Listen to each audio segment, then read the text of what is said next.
हमारे चैनल से जुड़ने के लिए YouTube पर लिम्रा एजेंसी सब्सक्राइब करें। अल्हम्दुलिल्लाह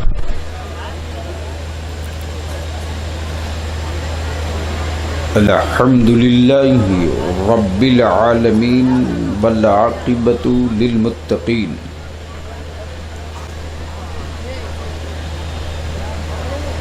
वस्सलातु वस्सलामु अला सय्यदिल मुरसलीन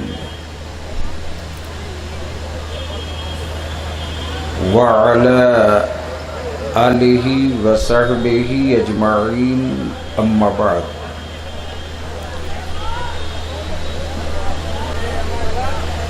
अऊज़ु बिल्लाहि मिनश शैतानिर रजीम, बिस्मिल्लाहिर रहमानिर रहीम।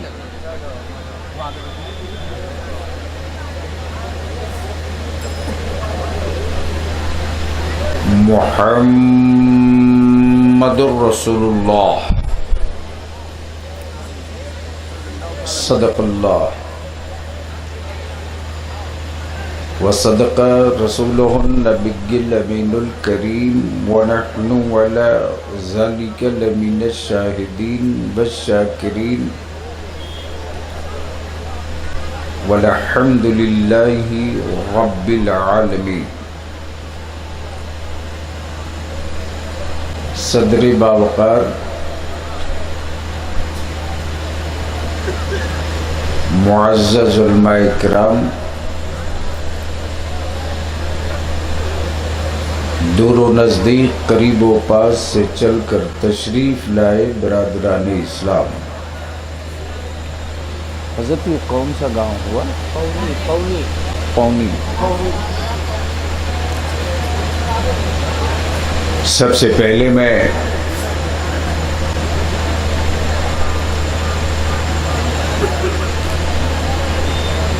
पौनी और इस गिरदो नवाह के ईमान वालों को, अहले स्टेज की तवज्जो चाहूँ। ईमान वालों को इस बात की मुबारकबाद दूं कि नौजवानों ने मेहनत की, बुजुर्गों ने हिम्मत अफजाई की, बड़ों ने हिमायत की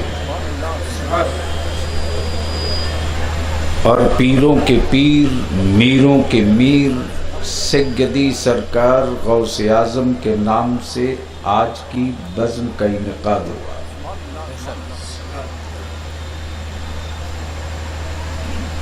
अब अगर बलियावी से कुछ सुनने के लिए बैठे हो आप, तो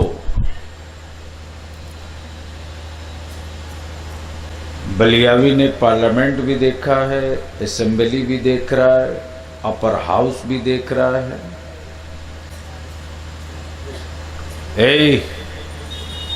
एक सेकंड नहीं लगेगा, चुप से बैठ वरना भाग। साल में 50 तारीखें आती हैं बलियावी के पास, इस पूरे गिरदो नवाह के लिए। लेकिन मैं जानता हूं कि कहाँ मेरी ज़रूरत है, कब मेरी ज़रूरत है। सिर्फ जलसों के लिए बलियावी न कल जिंदा था न आज जिंदा है। डेकोरेशन अच्छे हो जाएं, नारे खूब लग जाएं और जो हालात कल थे वही जलसे के बाद रह जाएं,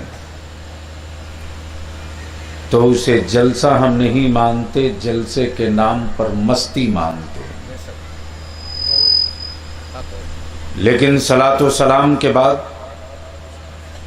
दुआ के बाद इलाका चेंज होने लगे, नौजवानों में तब्दीलियां आने लगे, घरों का माहौल बदलने लगे। जो स्कूल से दूर हैं वो मदरसा और स्कूल की तरफ जाने लगे, जो मस्जिदों से दूर हैं वो मस्जिदों की तरफ बढ़ने लगे।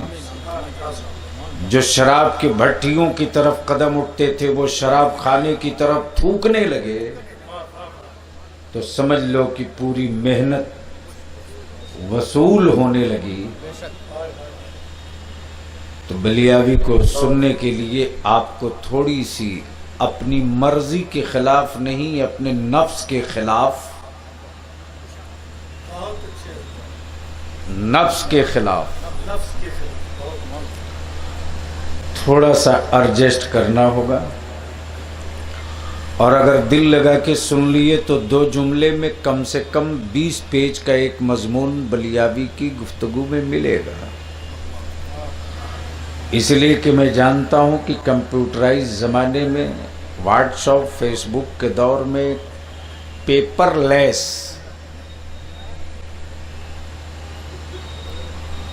युग में किताबों की ज़रूरत कम है। पेपरलेस दौर में अब लोग चेक बुक लेकर नहीं चलते हैं, एटीएम लेकर चल लेते हैं। तो जो लोग खड़े हैं क्या हम ही लोगों की बिरादरी के हैं या किसी दूसरी कम्युनिटी के लोग हैं? समझदार लोग लग रहे हैं। अभी एक साहब गमछा लेकर ढूंढ रहे हैं, लगता है मुलायम भाई के खानदान के पुराने आदमी हैं।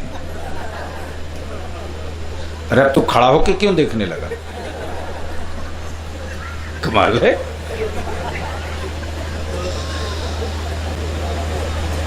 अब जो लोग गेट के बाहर हैं उनको अंदर तो कोई ला नहीं सकता है। अरे भैया बड़ा गंभीर तजर्बा है हमको। एक मौलाना बेचारे जनाजे की नमाज के लिए जनाजा तैयार है, लोगों से कह रहे हैं भाइयों आओ आओ आओ। आखिर में नहीं रहा गया तो कहने लगे अरे मुसलमान का जनाजा है आओ। तो भीड़ से आवाज आई कि हम भी जान रहे हैं मुसलमाने का जनाजा है, लेकिन क्या करें इमाम साहब नहाए नहीं हैं।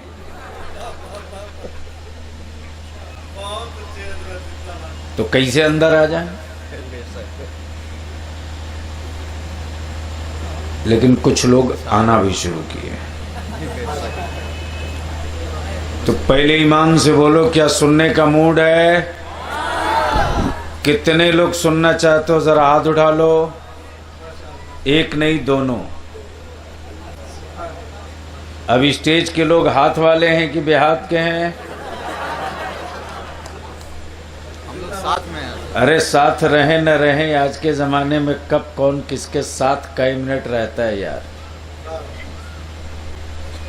बलियावी की तकरीर अब शुरू होने जा रही है, इसलिए यहीं से स्टार्ट हो जाए। हाथ उठाओ दोनों। देखो इस जुल्म के पंजे से बलियावी को बड़ी नफरत है। उठा लिए हो तो दोनों हाथ मुट्ठी बांध के उठा लो। तवज्जो चाहो, उठा लो मौलाना, इसमें लंबी तकरीर है। अरे ये बीच में कहाँ रखे यार? मौलवी का मतलब फौजी, मौलवी का मतलब फौजी। दोनों हाथ पूरा छाती तान गोड़ाओ। मोदी के बाबा के मुल्क में थोड़े रहते हैं, ईमान वाले ख्वाजा के मुल्क में रहते हैं। अब मुट्ठी बांध लियो तो जरा जोर से बांधो। अब जब ताकत लगाए हो तो बोलो बदन में ताकत मिल रही है कि नहीं मिल रही है? जोर से बोल, मिल रही है कि नहीं? बलियावी की भारत में जिंदगी में यही मिशन है यार। जब तू अपनी मुट्ठी बांध ले तो तेरा बदन ताकतवर हो जाए। जिस दिन पूरे भारत का मुसलमान मुट्ठी बांध कर खड़ा हो जाए, इंडिया में इससे ज्यादा ताकतवर दुनिया की कोई कौम नहीं हो सकती है, कोई बिरादरी नहीं हो सकती। अब नारा यही लगाना था तो चुप हो गए। रिसालत मसलके आला हज़रत ख्वाजा का हिंदुस्तान हिंदुस्तान का जियाला सुन्नी मुसलमान। खलीलाबाद से संत कबीर नगर हो गया।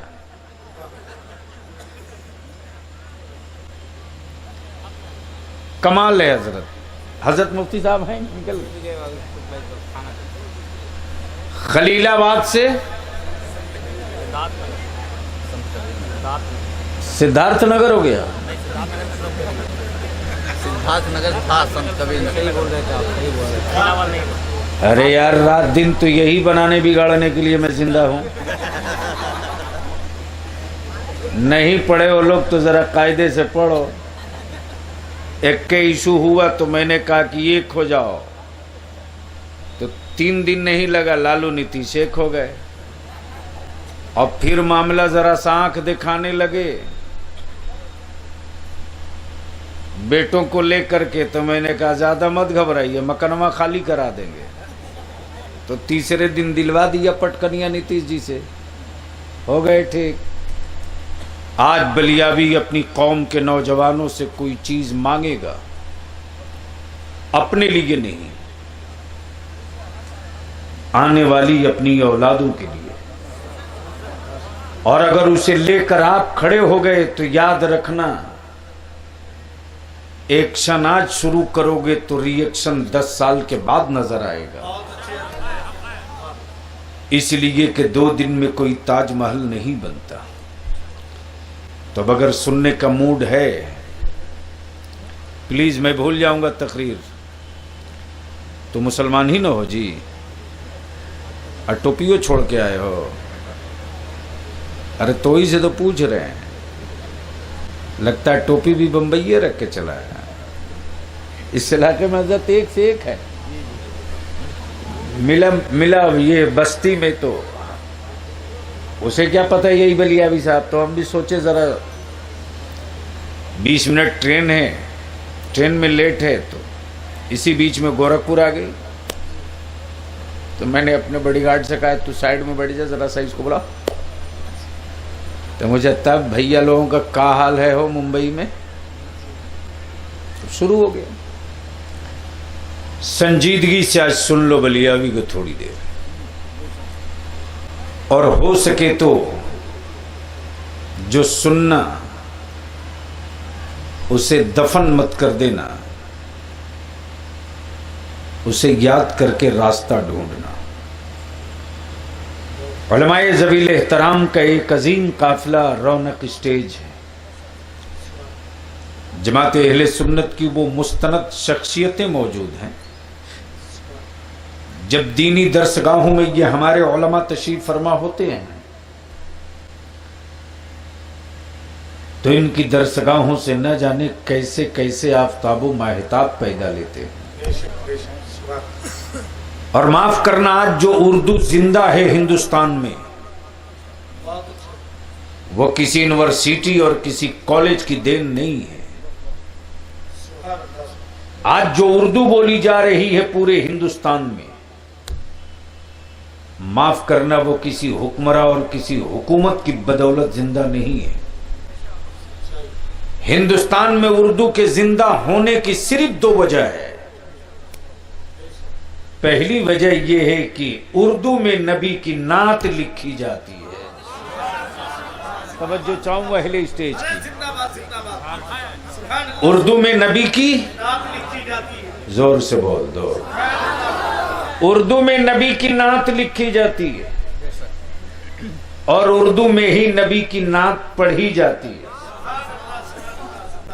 तो जिस जबान में नबी की नात पढ़ी जाए, उस जबान के कातिलों का कत्ल हो सकता है, उस जबान का कभी कत्ल नहीं हो सकता। नारे तकबीर, नारे रिसालत, फैज़ान नात पाके मुस्तफा, खासिये मिल्लत हज़रत अल्लामा गुलाम रसूल बलियावी साहब क़िबला, फिक्र आला हज़रत, फैज़ान आला हज़रत। सुभान अल्लाह, सुभान अल्लाह। जबान वालों की कमी नहीं है, लेकिन आओ जरा करीब हो जाओ कि नाते शहे उमम की बरकतें क्या है। लेकिन उससे पहले हमारे चैनल से जुड़ने के लिए YouTube पर जमात लिम्रा अहले एजेंसी सुन्नत के सब्सक्राइब उस करें। खतीब से आप कुछ देर पहले गुफ्तगू समाप्त कर रहे थे। जो बैक वक्त अदीब भी, मुदर्रिस भी, इस्लामिक जस्टिस भी, बेशक बहुत हक है। और जब तक जमीन पर इस्लामिक जुडिशियरी बाकी रहेगी, यानी धार्मिक इस्लामिक न्यायपालिका,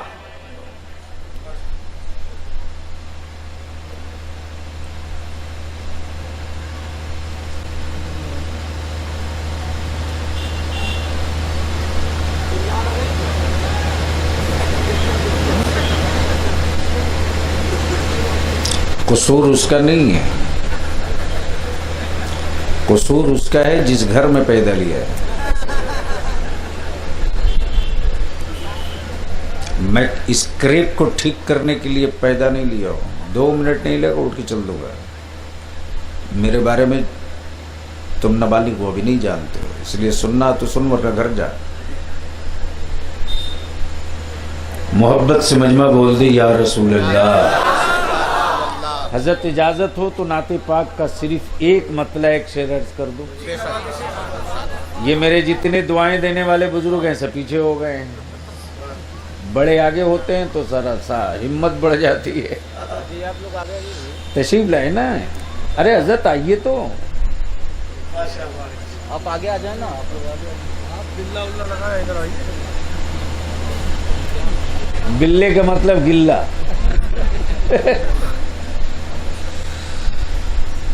सुनो नाते शहे उमम की बरकतें क्या होती। हजरत अल्लामा मौलाना मुफ्ती शाह अलाउद्दीन साहब क़िबला से आपने बड़ी बसीरत तफरोज गुफ्तगू समात की। जमाते अहले सुन्नत का ब्रांडेड शायर, जिसको नाते शहे उमम की बरकतें मिल गई, वरना एक से एक खूबसूरत लोग हैं इस धरती पर। कौन किसको पूछता है जी, लेकिन ये नाते पाक की सिर्फ बरकतें हैं कि कोलकाता का असद इकबाल हर आशिक़े रसूल के दिल की आवाज बनने लगा। कौन जानता है बलियावी को? एक किसान की औलाद है, कौन पूछने वाला है? लेकिन इस सच्चाई से कोई माई का लाल इनकार नहीं कर सकता कि जिस पे मुफ्ती आजम की अता हो जाए और जिस पर ताजु शरिया का दस्ते करम पड़ जाए और जिसे रईसुल कलम अल्लामा अरशदुल कादरी अली रहमा जैसा नजर डाल के निखार दे तो अंदर का खौफ दफन हो जाए। इस्लाम और मसलक के लिए न टूटने वाला वो रड बने, वो रड बने कि जहां कहीं कोई गाड़ी फंस जाए तो अकीदे के जग को 2 सेकंड के अंदर उठा के खड़ा कर ले। तो अगर सुनने का मूड है तो आज मैं बहुत कुछ नहीं बोलूंगा, थोड़ी सी खबर दिल्ली वाले की लूंगा। और उत्तर प्रदेश के लोग तो आप धन्य हो, क्या कहना भाई। हजरत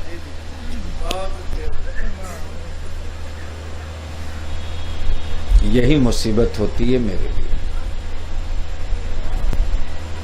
अरे जाना जल्दी से, सब तो जान रहा है। बदन में 5 किलो गोश्त नहीं, छाती फुला के चल रहा। धन्य हो उत्तर प्रदेश के भाइयों। एक साहब मुझसे पूछने लगे कि हिंदुस्तान का वो कौन सा आदमी है जो हर तीसरे दिन सर मुड़ाता है? न समझे? काय को नाम ले रहा हो? बढ़िया आदमी का लेना चाहिए। अरे योगी हम हैं, हम। योगी का मतलब काम वाला। वो तो बेचारा रोगी है, जब तो हर तीसरे दिन मुड़ा रहते रहता है।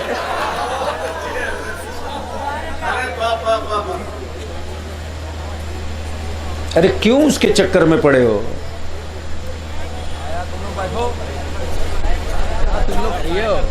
वो सब जलसा सुनने वाला थोड़ी है। दूर से शक्ल देख के नहीं पहचान में आता है क्या कि कौन किस ब्रांड का है?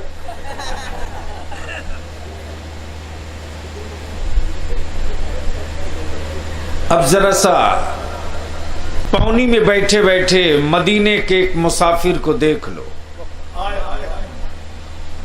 उलमा इकराम की तवज्जो चाहूं दुआओं के साथ। नाम भूल गए बाबू आपका?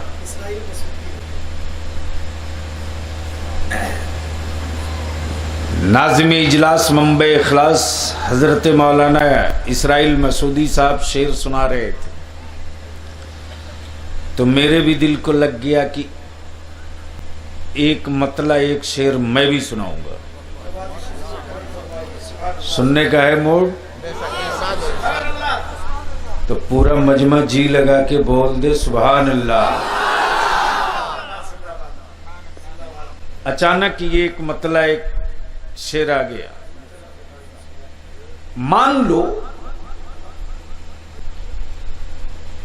किसी की किस्मत की लॉटरी खुल जाए। ए बेटे 3 बार हो गया, अब इसके बाद मैं तुझी को बोल रहा हूं। अरे यही है जो ब्लू रंग की, अरे वो तेरे बाजू में जो बैठा है, वही जो तेरे बाजू में बैठा, वही। हाँ 3 बार हो गया बेटे, 3 बार हो गया।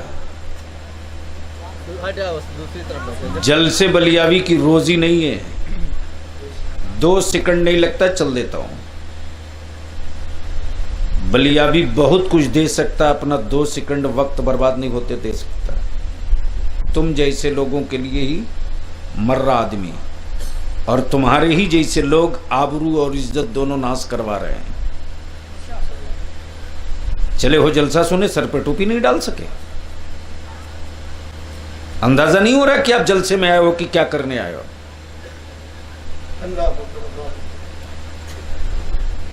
यही कचड़े लोग हैं जो पूरी इस्लामी बिरादरी को नाश करके रखे हैं।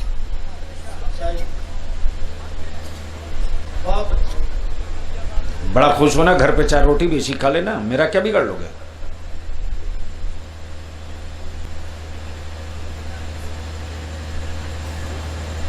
दुरूद शरीफ पढ़ लीजिए।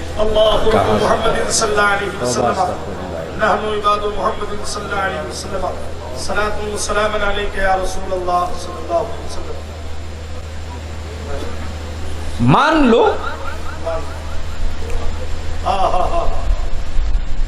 किसी की किस्मत की लॉटरी निकल जाए, चले मदीने को, बोल लो झूम कर।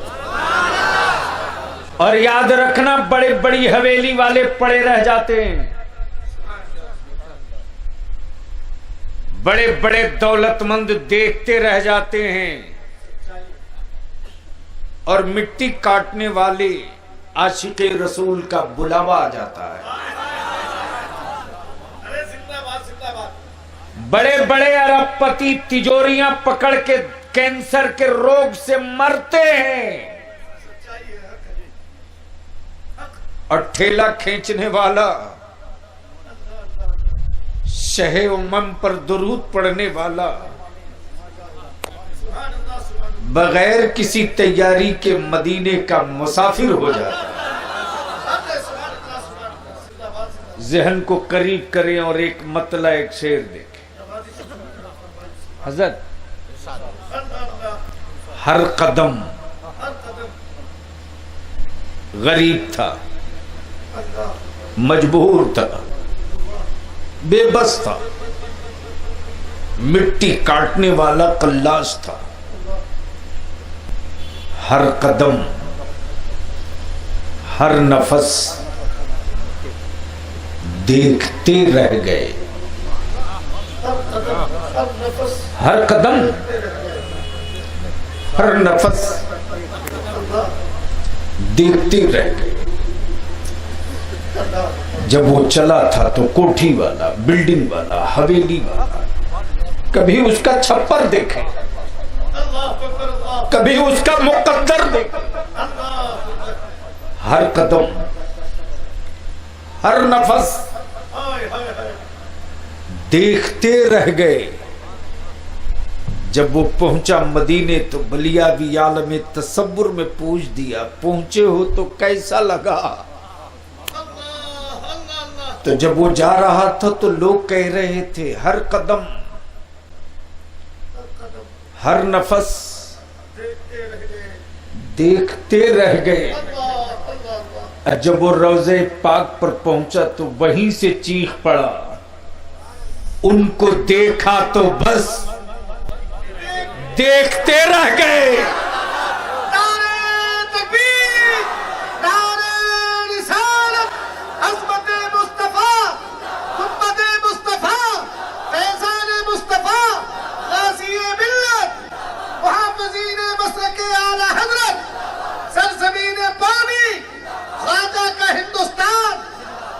उनको देखा तो बस,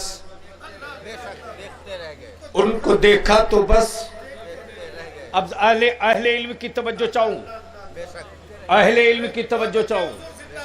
अगर बलियावी कमजोर दलील दे तो आप बिला झिझक बलियावी का दामन थामे, वरना हिमायत करें। तवज्जो चाहूं। कल अगर दुनिया पूछती कि आखिर तुझ में कौन सी खूबी मिली कि तुम जो रोज़े पाक देखे तो देखते रह गए, बता दे तो जरा, तो दुनिया कहीं कुछ और न सोच ले।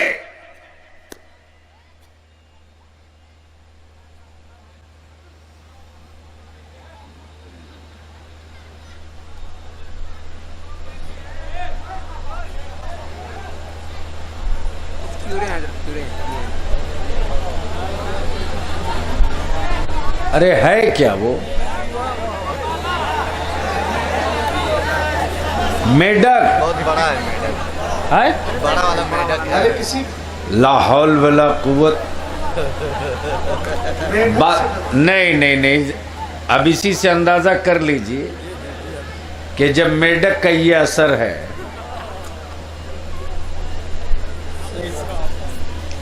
बिला वजह लाठी हम लोग भांज रहे हैं।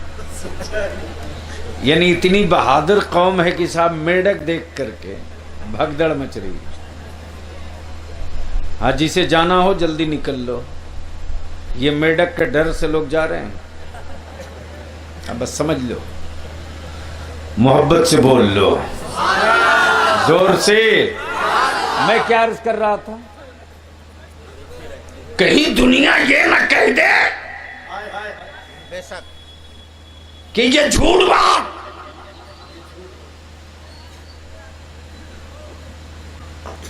आखिर क्या कैफियत थी कि जब वो गया और देखा तो देखते रहा। तो बुलबुले सिदरा जिब्रीले अमीन बोल पड़े, झूम के बोल लो, ओए कुर्सी वालों, जरा एक बार लगे कि आप भी जिंदा हो। आप लोग चुप रहना, जरा देख लें इधर दम है कि खत्म है। बस उतने ही है जितना हारने के बाद लोग बोलते हैं। अरे यहां से लेकर वहां तक पूरा तो चाइना के बॉर्डर पर आप ही कब्जा किए। जरा एक बार हो जाए झूम के जोर से, जिब्रीले अमीन बोल पड़े, घबराना मत।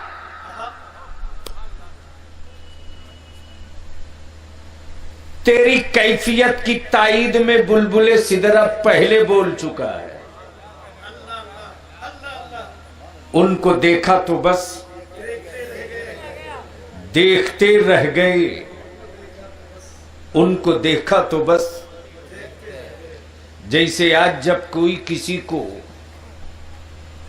सिर्फ इतना कह दिया जाए कि अमीरे अहले सुन्नत, काज़िउल कुज़्ज़ात फिल हिंद नहीं, काज़िउल कुज़्ज़ात फिल इस्लाम।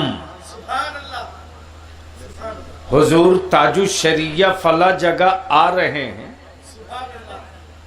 और जो पहली बार देखे तो उससे पूछा जाए बोलो कैसा लगा, तो बोल पड़ा पूछिए मत, मैं जो उनको देखा तो बस देखते रह गए। बोल दे यार, बोल दे, बोल दे। तवज्जो चाहो। बुलबुले सिदरा जिब्रील उतर पड़े हिमायत में, मेराज की शब जब आए उम्मे हानी के घर,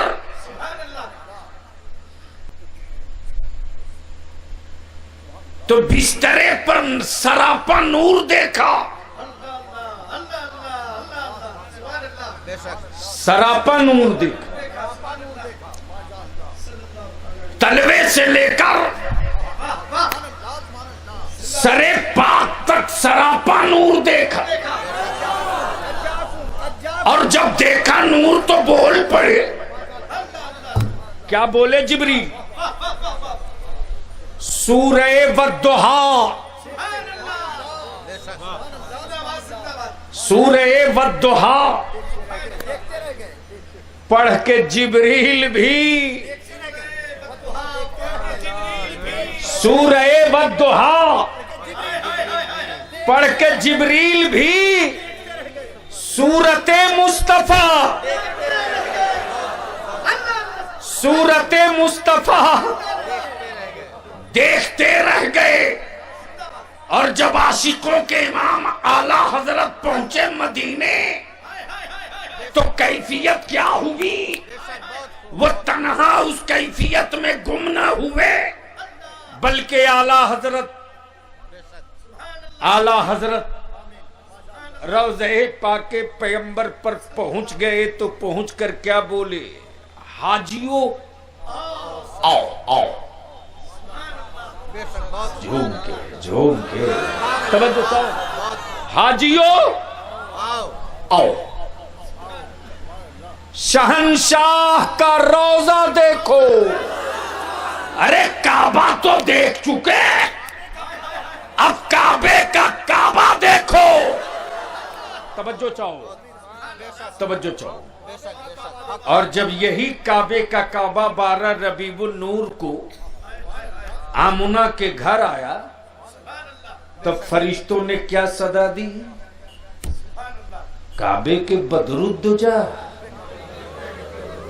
तुम पे करोड़ों दुरूद। तैबा के शम्सुद्दुहा। अब जहन को हाजिर कर लियो हो तो फिक्र को थोड़ी देर के लिए बिल्कुल मेरी तरफ बांध लो, सिर्फ चंद मिनट के लिए। मैं पूछता हूं पौनी वालों, नमाज कॉन्फ्रेंस क्यों नहीं किया? सामने में रोजा है, रमजान कॉन्फ्रेंस क्यों नहीं? बहुत सारे लोग साहबे इस्तिताअत होने के बाद भी हज को नहीं जा पाते। ज़ियारते हरम कॉन्फ्रेंस क्यों नहीं?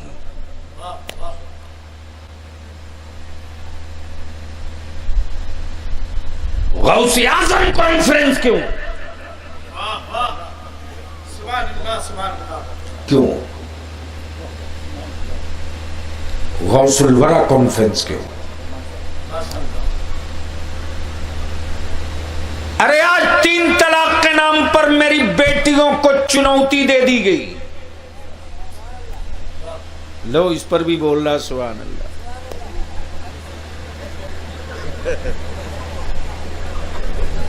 वाह भाई वाह। अब समझ में आ रहा है कि मोदी क्यों छाती दिखा रहा है। रोग यहां है यार, दवा कहां लेके घूम रहे हैं। लेकिन क्या करोगे, मेरा भारत महान है। अरे जो आदमी खुद ही अपनी बीवी छोड़ के भागा हो,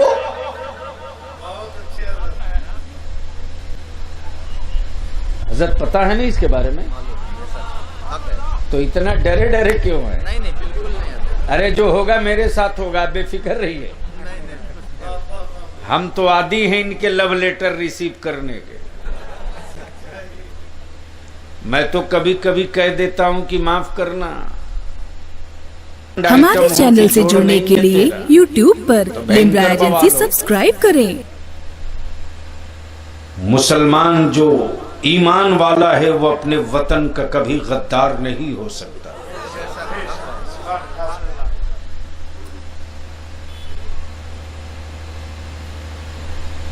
और मैंने तो पार्लियामेंट में इनकी सीने पर चढ़ के ललकारा था, इत्तेफाक से उस दिन ये फंस गए।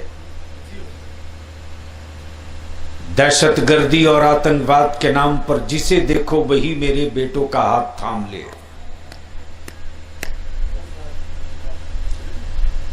याद रखना,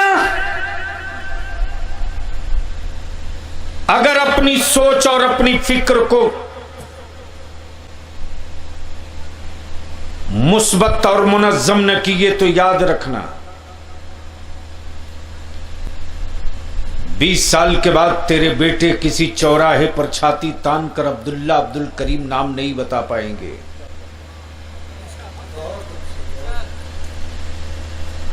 इसलिए कि पूरी दुनिया में भारत के ईमान वालों के बेटों को इस रंग से, इस ढंग से डैमेज किया जा रहा है।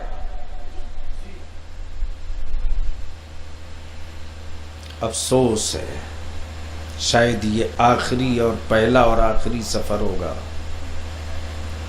इसके बाद बलियावी को इस इलाके में बुलाने के लिए 1 लाख बार सोचना पड़ेगा।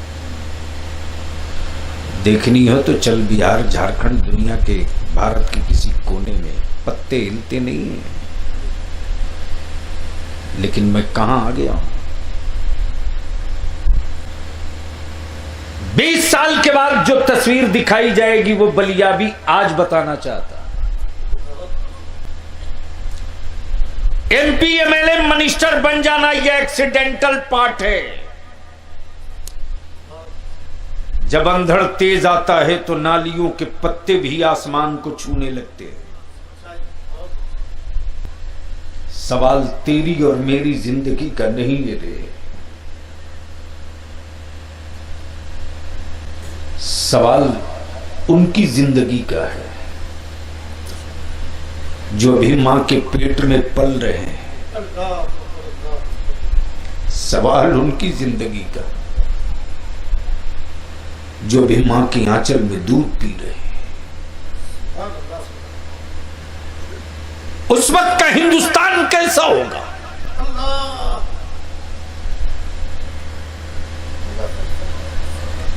थीसिस लिखकर कंप्लीट कर दी गई।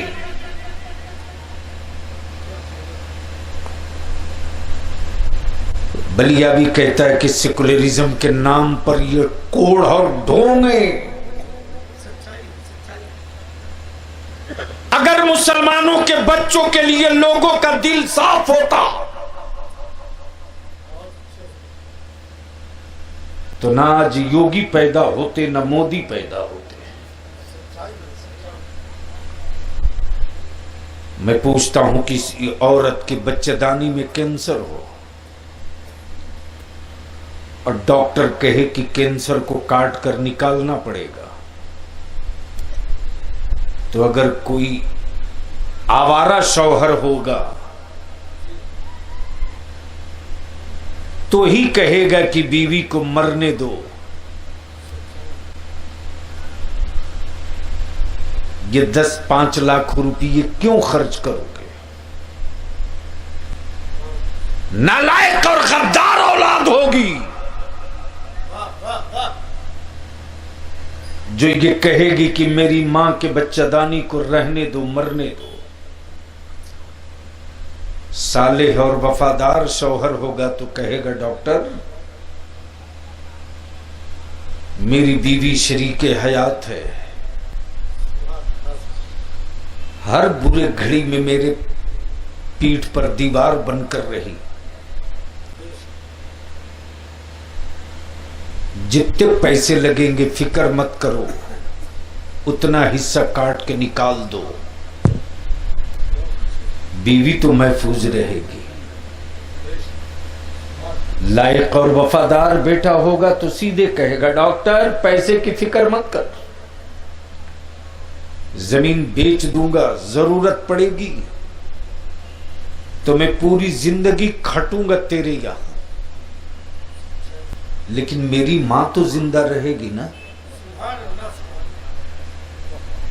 बलिया भी पूछता है जवाब हो तो लाओ कोई माई का लाल।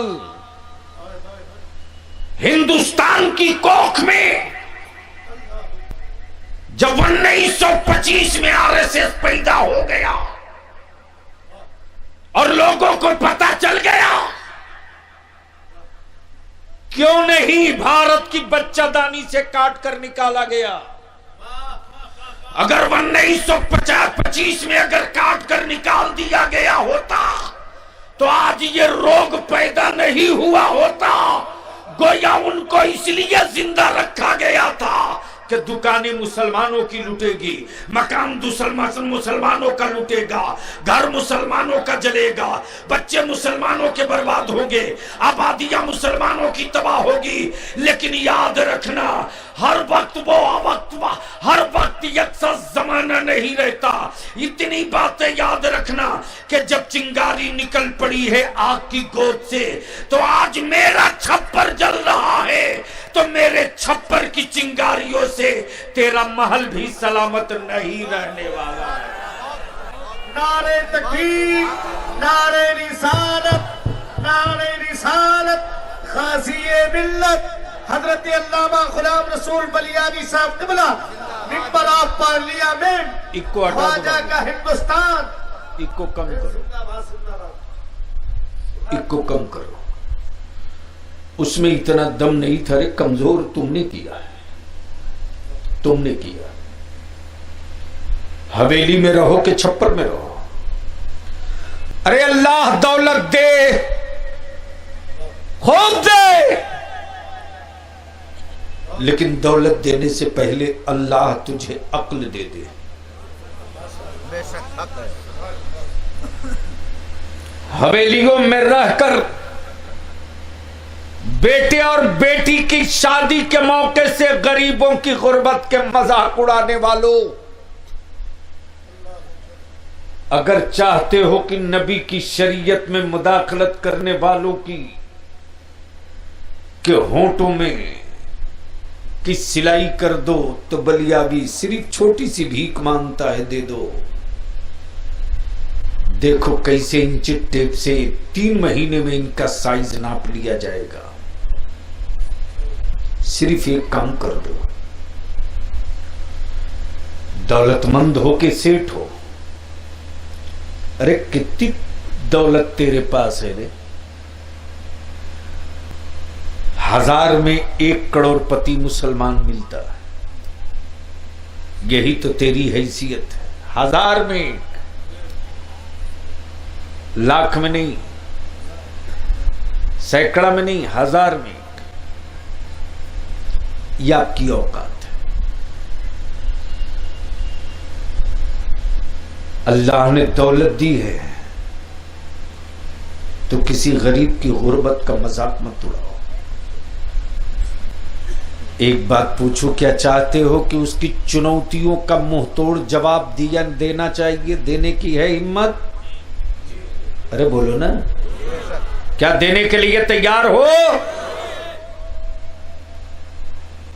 तो न डंडे लो, न सड़कों पर उतरकर हंगामा करो, सिर्फ एक काम कर दो,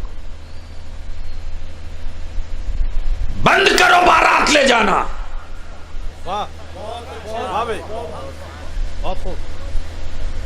बंद करो जमीन बेचकर वलीमा खिलाना। अरे मुसलमान, तू थोड़ी सी अपने में तब्दीली ला दे, थोड़ी सी तब्दीली ला दे, तो 40 दिनों के अंदर हर गांव से इंकलाब का नारा लगने लगेगा। सिर्फ 40 दिन के अंदर। तेरे पास है ही कितनी दौलत है, मैं खूब जानता हूं कि मुंबई में, पूना में, कोलकाता में, दुबई में, कुवैत में, सऊदी में, मलेशिया में जानवर की तरह मेरे बच्चे खड़ते हैं, जानवर की तरह। बलियावी एमपी था, एमएलसी है, बावजूद उसके आज भी किराए के घर में सीना ठोक के रहता हूं। हमारे शागिर्द हमसे कहते हैं, हजरत आपके नाम पर किसने ना जाने क्या क्या कर लिया, आप वहीं। मैं सिर्फ एक बात बोलता हूं कि अल्लाह ने अगर एक सांस का हिसाब मांग दिया ना, एक सांस का हिसाब, तो बड़े से बड़ा मुहद्दिस एक सांस का हिसाब नहीं दे पाएगा। जिंदगी तो बड़ी बात, एक सांस का हिसाब नहीं दे सकता बंदा, तो जो एक सांस का हिसाब न दे सके वो इतना इतरा कर चल रहा है। किस पर इतरा रहे, क्यों इतरा रहे हो? याद रखना, इतराने का सिर्फ एक मरकज है, वो इश्क़ रिसालत है।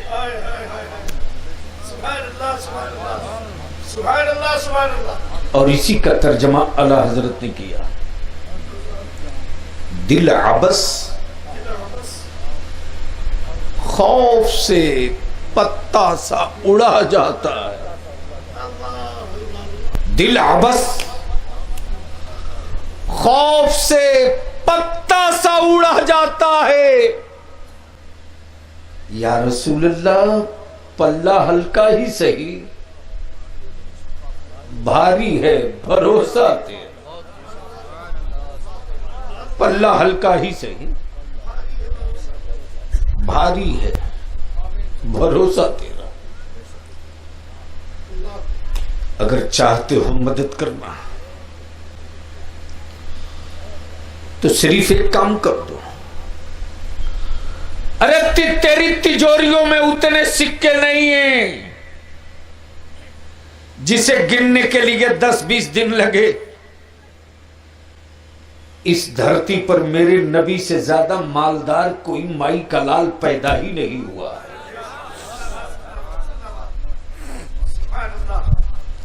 तो क्या चाहते हो कि उनके चैलेंज का जवाब बैठे बैठे दे लिया जाए? क्या उनके चैलेंज का जवाब देने की हिम्मत है? देने की हिम्मत है हिम्मत, जज्बा? बलियावी हाथ जोड़ के आपसे अपील करें। जो तस्वीर में देख रहा हूं हजरत, पूरे हिंदुस्तान का डाटा 2016 और 17 का निकलवाया। 2016 और 17 में मुसलमानों ने कितनी जमीन बेची है? मालूम हुआ कि 8,000 करोड़ की जमीन मुसलमानों ने बेची है। कितनी? 8,000 करोड़ की जमीन बिकी। तो हमें था कि शायद कम जमीन महंगी बेचकर ज्यादा जमीन सस्ती खरीदा हो।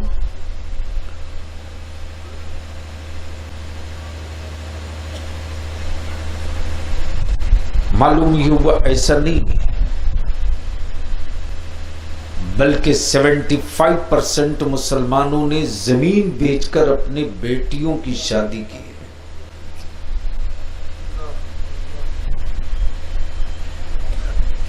जो मैं कह रहा हूं लिख लो, 20 साल के बाद क्या होने वाला है लिख लो। अभी रोहिंग्या व्हाट्सएप पे देख रहे हो ना, अभी रोहिंग्या की मिट्टी लाल हो रोते हर रोज देख रहे हो ना। 20 साल के बाद क्या होगा सुनो। बाप दादा की दी हुई जमीन अगर तुम बिचवा दोगे और जमीन बिचवाकर दावत खा लोगे। कल हमारे बच्चों के बसने के लिए जगह कहां होगी?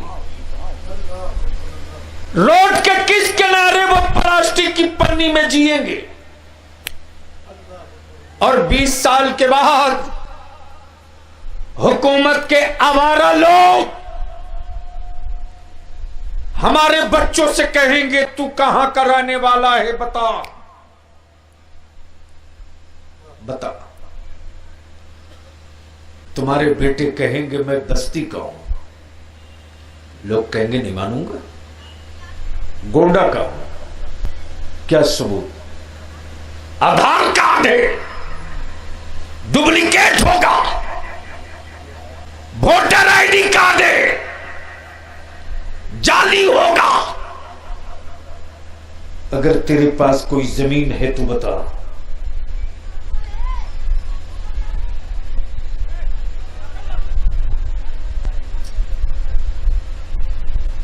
तो जमीन तो बेचकर दावत खिला चुके हो।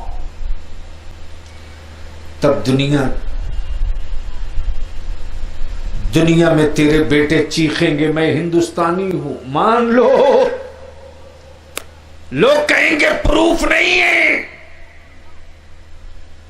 निकालो इसे सरहद से बाहर। 20 साल के बाद यही होने वाला है। अब अगर उसे रोकने की तमन्ना है तो बंद करो कर्ज लेकर के दावत खिलाना, बंद करो 25-25 स्कॉर्पियो से बेटे की बारात ले जाना, बंद करो जमीन बेच करके गांव सजाना, बंद करो।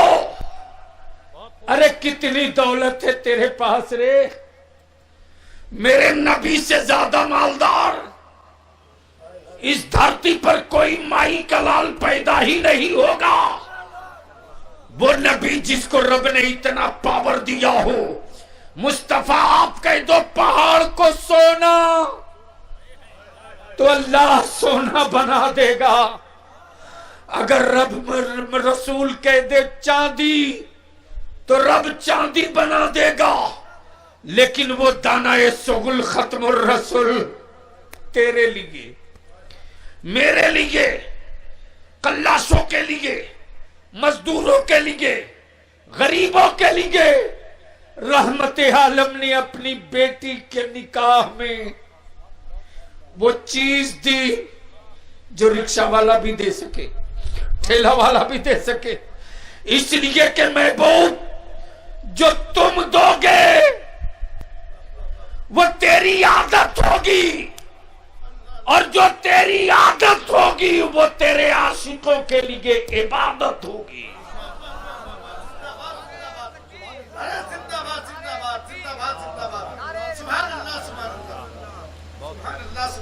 लेकिन कमजोर आपने किया है।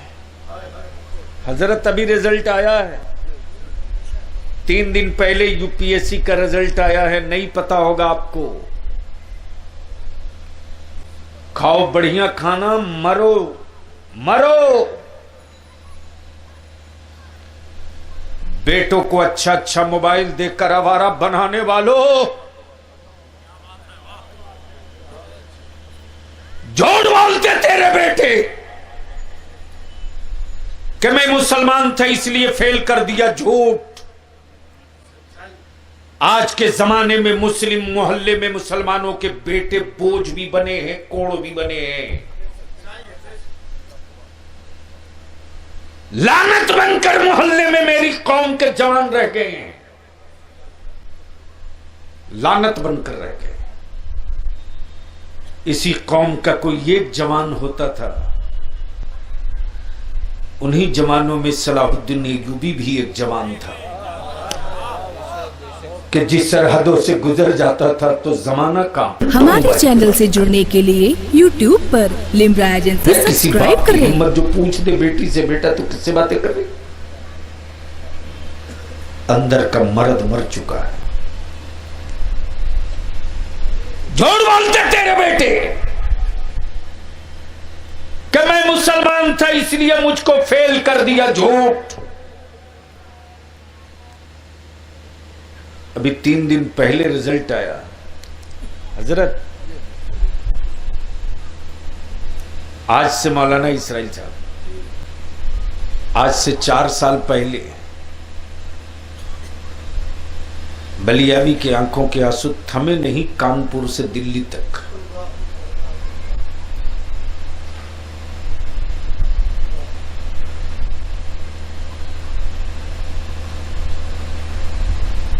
मेरे ख्याल से हमको तकरीर खत्म कर देनी चाहिए।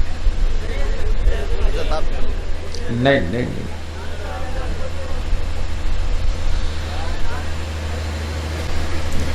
जो भाई कुर्सी पर है ना, आप लोग थोड़ा थोड़ा आगे सट जाओ। भैया आगे बढ़ जाइए, कुर्सी समेत आ गए जी। आप लोग आगे आ जाओ ना भैया, जो उधर बैठे हो आगे आ जाओ ना। कुर्सी लेके आ जाइए, कुर्सी लेके आ जाइए।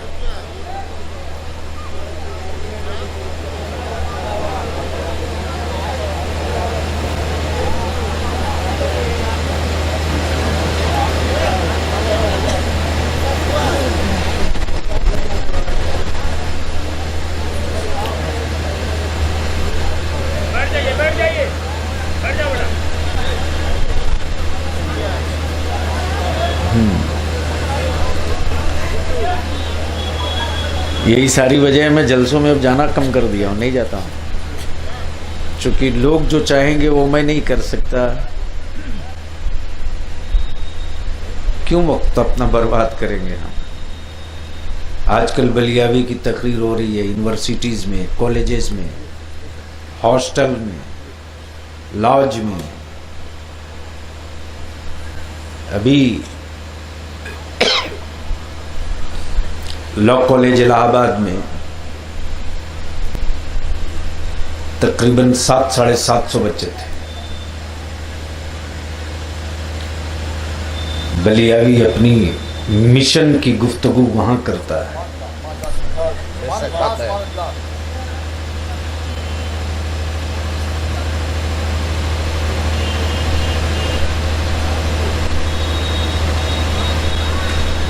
क्या कर सकते हो, देख रहे हो जवान है किस तरह से बेशर्मी पर उतरा।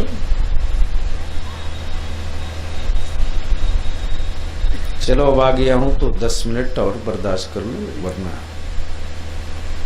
ऐसे माहौल के लिए मैं नहीं जिंदा हूं। मोहब्बत से दुरूद शरीफ पढ़ लीजिए। अल्लाह रब्बु मोहम्मद सल्लल्लाहु अलैहि वसल्लम नहनु इबादु मोहम्मद सल्लल्लाहु अलैहि वसल्लम। सुबह सवेरे चुके जब दिल्ली से, पटना से दिल्ली निकलता हूं तो राजधानी के हर स्टाफ को मालूम है कि बलियावी को कानपुर में अखबार चाहिए तो चाहिए।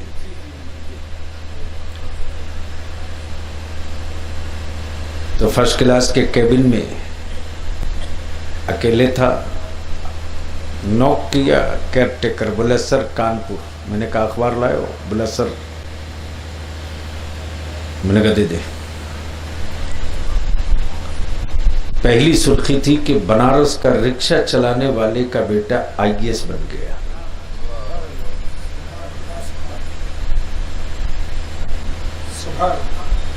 यानी बनारस के रिक्शा चलाने वाले का बेटा कलेक्टर बन गया।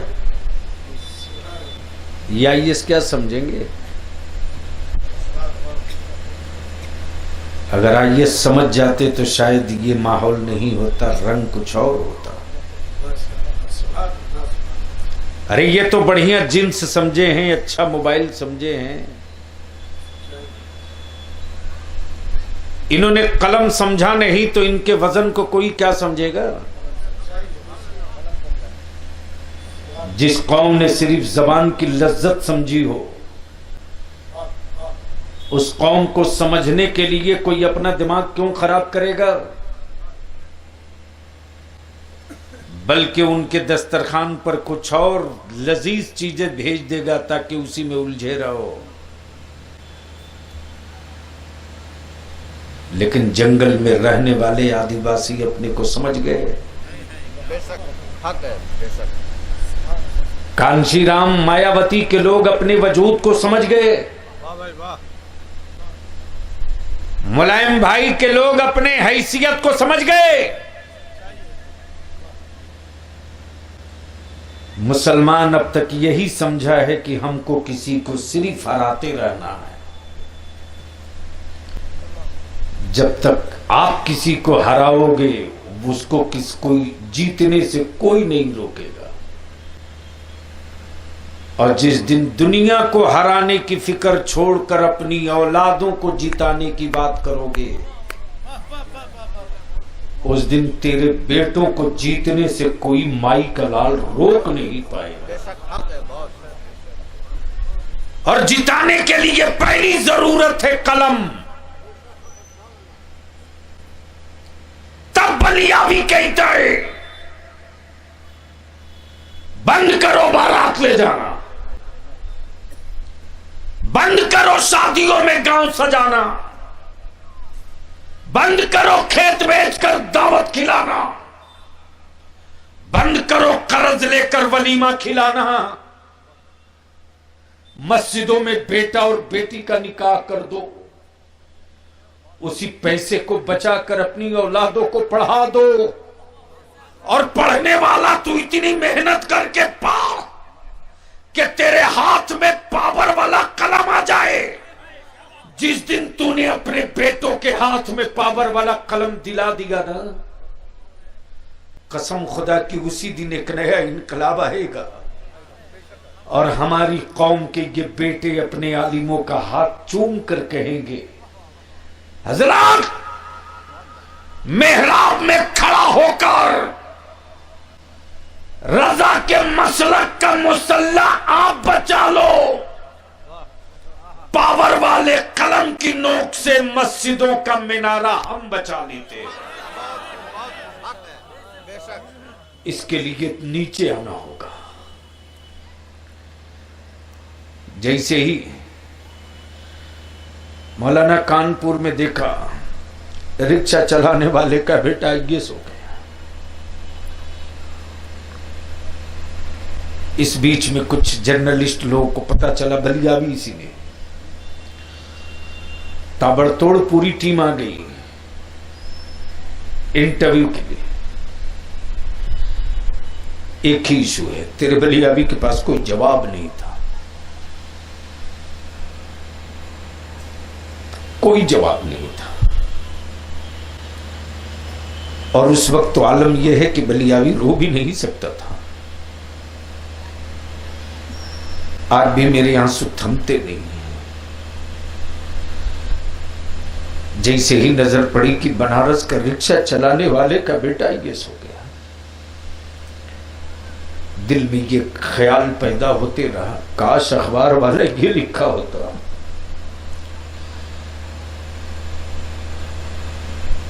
कि सब्जी बेचने वाला, खेत जोतने वाला, मुर्गी बेचने वाला मुसलमान का बेटा ये सो गया। तो आज मुझे कितनी खुशी होती। मेरी अजीज, अगर वाकई तुझको अपनी मां से मोहब्बत है और वाकई तुझको अपनी कौम की बेटियों से मोहब्बत है और वाकई तुझको अपनी मस्जिदों के मीनारों से मोहब्बत है, तो अल्लाह के वास्ते रहम करो। हजरत मैं उस बच्चे से मिलने के लिए आया था। जब मैं बनारस पहुंचा हूं तो मेरे पहुंचने के से पहले रिजल्ट आने के ठीक तीसरे दिन बाद, उस वक्त उत्तर प्रदेश की हुकूमत को जब चारों तरफ से जूते पड़ने लगे ना, तो जल्दी जल्दी उस बच्चे को बनारस के दाल मंडी के एक होटल में जगह दी गई, इसीलिए कि छोटा एक्सीडेंट नहीं था, बहुत बड़ी बात थी। हिस्ट्री ने करवट लिया था, इतिहास पलट गया था। कि रिक्शा चलाने वाले का बेटा आईएएस हो जाए। अल्लाह का शुक्र है कि इस मर्तबा 44 के करीब हमारे भी बच्चे आईएएस हुए। ये 3 दिन पहले का रिजल्ट है। और बलियावी तो इसलिए भी अपने परवरदिगार का शुक्र अदा करता है कि जिनके लिए बलियावी रात को उनके क्लास के लिए, उनकी फी के लिए, उनके ट्यूशन के लिए बलियावी न जाने कहां कहां हाथ फैलाता था। अल्हम्दुलिल्लाह उसमें से तकरीबन 16 हो गए हैं। 16। कुछ बच्चों ने फोन किया कि हम लोग आना चाहते। मैंने कहा अब नहीं आना, अब नहीं आना। उसमें से एक लड़के ने कहा कि क्या जुर्म कर दिया, रिजल्ट आ गया तो? मैंने कहा नहीं, अब नहीं आना। कहीं तुझे नहीं ये गुरूर हो जाए कि बलियावी जैसे लोग मेरे सर पे हैं और अल्लाह न करे मुझे ये कहीं घमंड हो जाए कि आज बलियावी के पास 16 आईएएस हैं। अब मत आना, जिस काम के लिए लग गए हो लगे रहा। मेरे अजीज, अगर तुझको अपनी माओ की दूध की गैरत का एहसास है और तुझको अपनी बहनों की इज्जत से प्यार है तो अल्लाह के वास्ते रहम करो, बदलो माहौल को। जब मैं पहुंचा हूं हजरत, उस बच्चे को जैसे ही पता चला कि बलियावी साहब आए, होटल की छत से नंगे पैर नीचे आए।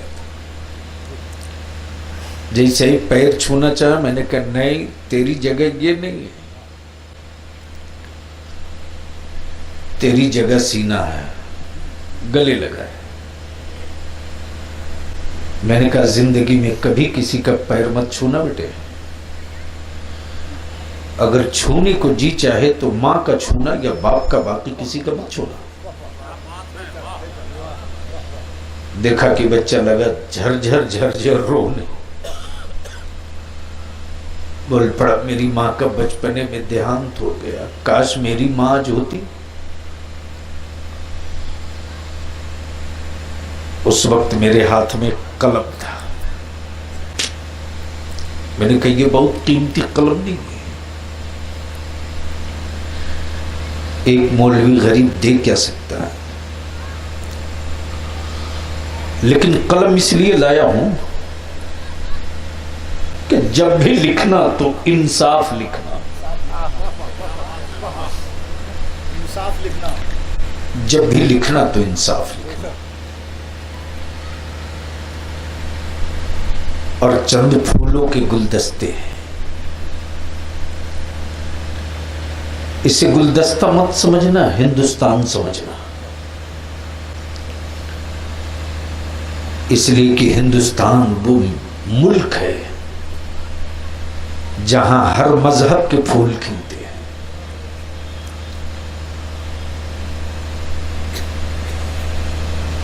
उसने मुझसे कहा कि आपको मैं बहुत पहले से जानता हूं। मैंने कहा कैसे? उसने जवाब दिया कि जब सन 1982-83 में दंगा हुआ था भागलपुर का,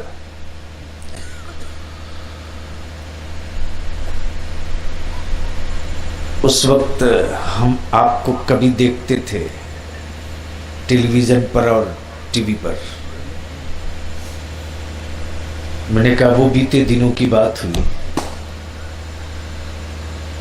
बेटे ये बता कि तुझको आईएएस बनने का जुनून कैसे सवार हुआ? गौर से सुना।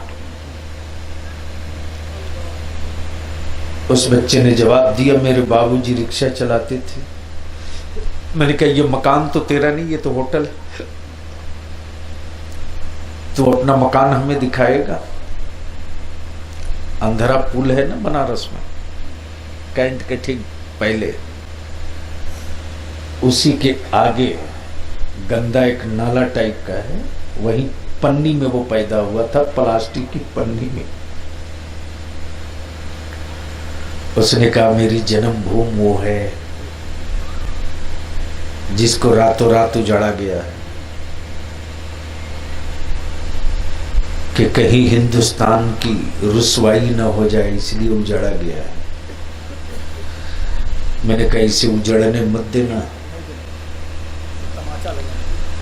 जब दुनिया अपनी जन्मभूमि ढूंढते ढूंढते अयोध्या जा सकती है, तो तुम अपनी जन्मभूमि क्यों छोड़ोगे? ये आप लोगों के समझ में बात नहीं आएगी।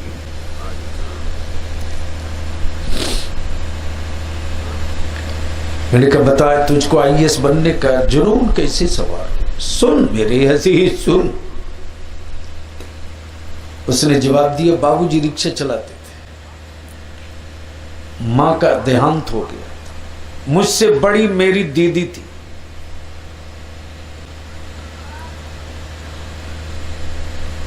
मैं 5वीं क्लास में पढ़ता था। बाबूजी भोर में लौटते थे, रात को लौटते थे। एक दिन बाबूजी लौटे तो सुबह बाबूजी से उठा नहीं जा रहा था। मैं जैसे ही उठाया तो बाबूजी ने कहा कि मुझको ले चल नहला कुएं पर।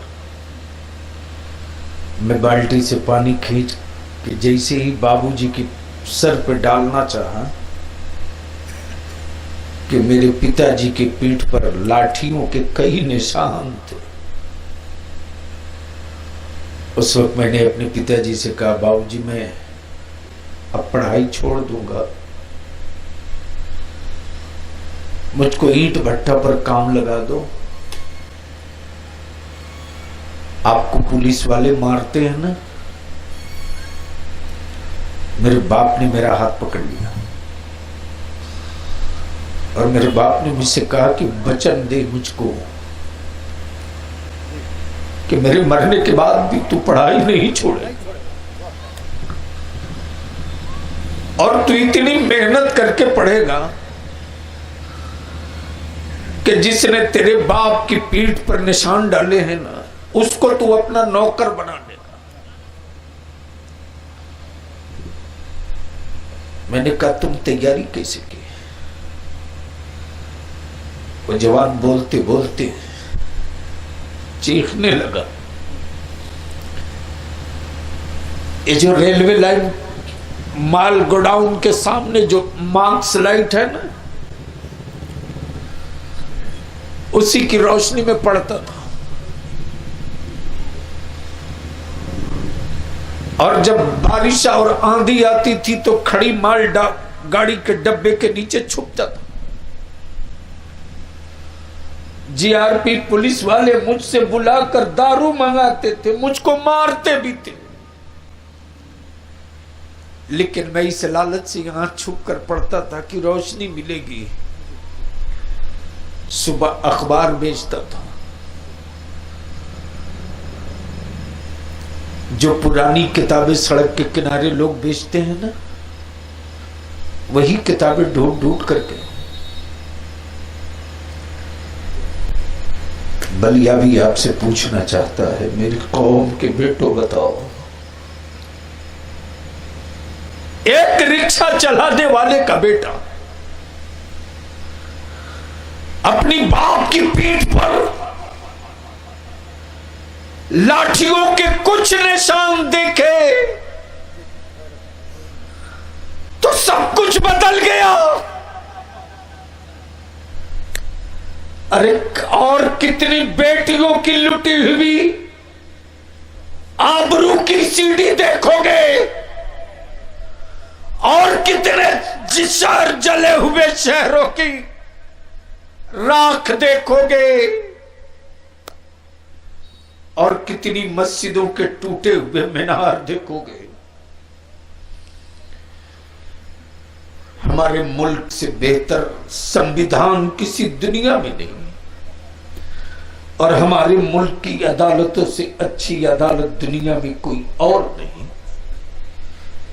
लेकिन आज हमारे बच्चों के हाथ में सिर्फ कटोरा है, भीख का कटोरा, भीख का कटोरा। लिख लो, आज वलिया भी कह के जा रहा तेरे दरवाजे से, अगर होश में नहीं आए तो आज नौकरी की भीख मांग रहे हो। 20 साल के बाद तेरे बेटे जिंदगी की भीख मांगेंगे, जिंदगी की भीख मांगेंगे और कहेंगे मुझको मार दो, अब मैं नहीं जीना चाहता, मार दो। लोग कहेंगे अभी तुझको नहीं मारूंगा, इसलिए कि 3 साल के बाद अभी चुनाव होना है, मेरे पोते को चीफ मिनिस्टर कौन बनाएगा, अभी तुझको नहीं मारूंगा। जब मेरा पोता चीफ मिनिस्टर नहीं बनेगा तब मारने के बारे में सोचूंगा। फैसला आप करो। इसलिए हम आपसे हाथ जोड़ के इल्तिजा करेंगे, मत 3 टाइम खाओ, 2 टाइम खाओ, मत अच्छा मकान बनाओ, छप्पर में रहने दो, मत बढ़िया लिबास दो, मोटिया मार्किल पहना दो, मत बारात ले जाओ, मस्जिदों में निकाह कर दो। उसी पैसे को बचाकर अपनी औलादों को पढ़ा दो और पढ़ाकर पावर वाला कलम दिला दो। जिस दिन तेरे बेटों के हाथ में पावर का कलम आ जाएगा ना, याद रखना उसी दिन बंदगी और जिंदगी दोनों की तस्वीर संभल जाएगी। और उसके लिए जरूरी है कि अपने आप को पहचानो। एक आखिरी बात की इल्तिजा जो करने के लिए मैंने आपको रोक रखा था। क्या चाहते हो कि नबी की शरीयत में मदाखलत करने वालों को मुंह तोड़ जवाब दिया जाए? क्या चाहते हो? कितने लोग जवाब देना चाहते हो? हाथ उठा लो। सुभान अल्लाह। अब नारा लगा दे कोई जवान खड़ा हो के बीच से, सुभान अल्लाह। जोर से जवाब दो, जोर से।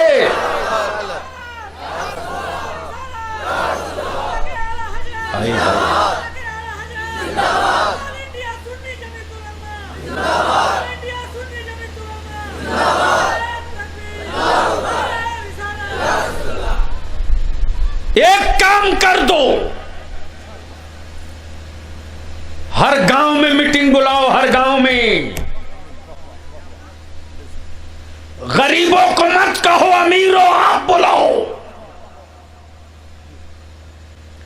भंगार वालों को मत बोलो सेठो, आप बुलाओ।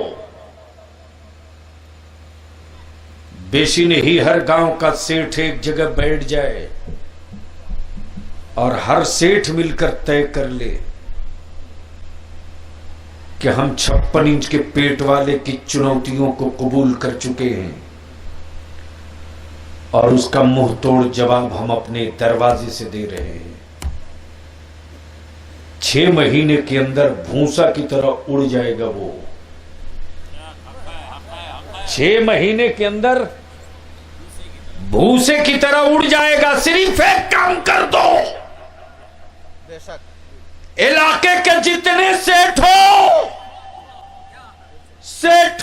एक मीटिंग कर लो और एक मीटिंग करके यह तय कर दो कि किसी भी सेठ के बेटे की बारात नहीं जाएगी। बोल दो जोर से, जोर से, जोर से और जोर से। बेशी नहीं 50 सेठ मिलकर अगर तय कर ले कि किसी सेठ के बेटे की बारात नहीं जाएगी, बल्कि बेटी वाला सेठ के दरवाजे आएगा और सेठ के दरवाजे ही सादगी के साथ निकाह हो जाएगा, ताकि न दौलत की नुमाइश हो, न फजूल खर्ची हो, और निकाह को इतना सस्ता बना दो, इतना सस्ता बना दो, इतना आसान बना दो कि कुफ्र की आंगन की बेटियां बोल पड़े कि इस्लाम का निकाह जब इतना अच्छा है तो इस्लाम का पैगंबर रसूलुल्लाह कितना अच्छा होगा।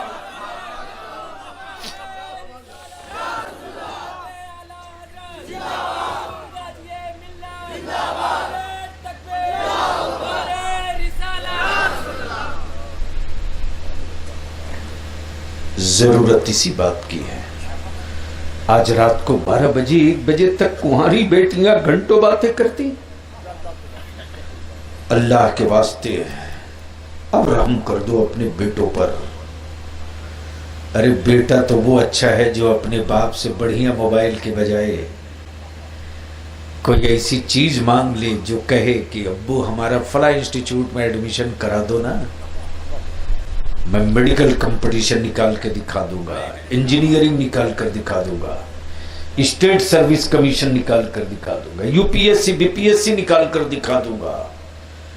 अगर इसकी चाहत हो जाए मेरी कौम के बच्चों पर। हजरत एक तंजीम हमारी है जो 2005 से संघर्ष कर रहे हैं, कौमी इत्तेहाद मोर्चा के नाम से, कौमी इत्तेहाद मोर्चा। और आज मुझे फख्र है कि एक से एक आफताब इसमें तैयार हो रहे हैं। और जब इसका चौपाल लगता है ना तो घड़ी कोई नहीं देख पाता है, रात कब बीतती है फजर की अजानी सिर्फ सुनाई देती है। पेन पेपर नोट पैड लेकर मेरे बच्चे बैठते हैं। अदालतों में बहस कैसे होती है, लॉ पढ़ने वाले बच्चे हमारे कंप्लीट प्रैक्टिस कर लेते हैं। विधानसभा लोकसभा में अपनी बातें कैसे रखी जाए, देश के संविधान के किस आर्टिकल के तहत कौन सी बात की जाएगी। जब बच्चे डिबेट के लिए बैठते हैं तो मैं सिर्फ बैठकर देखता हूं। इसलिए रात दिन खटने के बाद तब कहीं थोड़ा सा कुछ दिखता है। अल्लाह का शुक्र है, बहुत हालात बदले हैं लेकिन कोई चेंजिंग नहीं आई है। तो गोंडा, बस्ती, बहराइच, बलरामपुर, गोरखपुर, इलाहाबाद, बनारस, भदोही, चले जाओ साउथ, चले जाओ बिहार, चले जाओ आसाम, त्रिपुरा, मिजोरम, इधर चेंजिंग ना आने की सिर्फ एक वजह है कि लोगों ने समझ लिया कि दौलत कमाकर हवेली बना लेना ये जिंदगी का मिशन है। उस खित्ते के लोगों ने ये समझ लिया है कि कुछ बनाओ न बनाओ, बेटा बना दो। बेटा वो बनाओ जिस पर भारत भी नाज करे, मेरी कौम भी फख्र करे। आज आने वाले दिनों में जरूरत इसी बात की है। मेरे अजीज, हिम्मत मत हार, मेहनत कर। बस आखिरी जुमला अर्ज कर दूं, एक बात बताओ, आदमी बीमार पड़ता है तो दवा लेता है कि नहीं लेता है? अच्छा मान लो आदमी बीमार पड़े और दवा दुश्मन की दुकान में मिले तो लेगा कि नहीं लेगा? दुश्मन की दुकान से भी दवा लेगा? नहीं लेगा। कुछ कह रहे लेगा, कुछ कह रहे नहीं लेंगे। अरे क्या करेगा, दवा नहीं लेगा? दुश्मन की दुकान में दवा है फिर भी लेगा? क्यों? क्यों? तो डर के क्यों बोल रहे हो? क्यों लेगा? जिंदगी बचाने के लिए। ये 2 जुमले में कई जिल्द किताब देके जा रहा हूं। तन्हाइयों में खोल खोल के पढ़ते रहना। दुश्मन की दुकान में मिले तो भी लेगा। अच्छा, 5 रुपये की दवा अगर 500 में मिले तो लेगा कि नहीं लेगा? क्यों? जान बचाने। बलियावी तो यही समझा रहा है मेरे अजीज, इतनी मेहनत करके पाओ और इतनी संजीदगी से अपने बेटे को पढ़ाओ कि बीमार देश के लिए तेरा बेटा दवा बन जाए।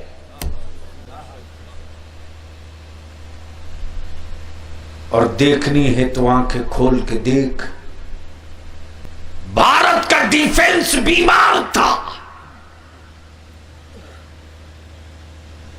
हुकूमत अटल बिहारी जी की थी, लेकिन बीमार डिफेंस की दवा का नाम एपीजे अब्दुल कलाम था। तो न चाहते हुए भी घुटने टेक करके कहना पड़ा, एपीजे अब्दुल कलाम, भारत के बीमार डिफेंस की दवा तुम हो। तुम्हारी जगह त्रिवेंद्रम नहीं है, तुम्हारी जगह भारत का राष्ट्रपति भवन है। लेकिन गौर करो, चाचा अबुल कलाम के नाम से इतना फेमस होने लगे। बलियावी जब पार्लियामेंट पहुंचा है तो मैंने चुनौती देकर कहा था कि कहां है वो मजनू, अरे कोई तो आवे, भारत भक्ति के नारे देने वालों निकलो, हिसाब करो। पीएम की कुर्सी पर तुम रहे तो दौलत कितनी लुटाई, राष्ट्रपति की कुर्सी पर रहे तो भारत की दौलत कितनी लुटाई, और एक फकीर का बेटा, ईमान वाले की औलाद एपीजे अब्दुल कलाम जब राष्ट्रपति की कुर्सी पर रहा तो हिंदुस्तान को इज्जत के साथ साथ हिंदुस्तान की दौलत कितनी बचाई है। जिस आदमी का घर भी आज देख लो, अरे यहां तो प्रधान जी एक बार जीत जाए तो बोलेरो पुराना वाला तीसरे महीने में बदल जाए। बोलो सही है कि गलत? लेकिन आज भी उसका अल्वेस्टर का मकान बाकी है। इसलिए मेरे अजीज, ये सोच कर पढ़ कि हमें बीमार माशरे के लिए दवा बनना है, और जब पढ़ने के लिए तुझ पर जुनून सवार हो जाएगा ना, तो याद रखना, मंजिल मिलने से तुझे कोई माई का लाल नहीं रोक सकता है। अल्लाह ताला अमले खैर की तौफीक रफीक अता फरमाए। यार जिंदा सोहबत बाकी, खुदा हाफिज, सलाम।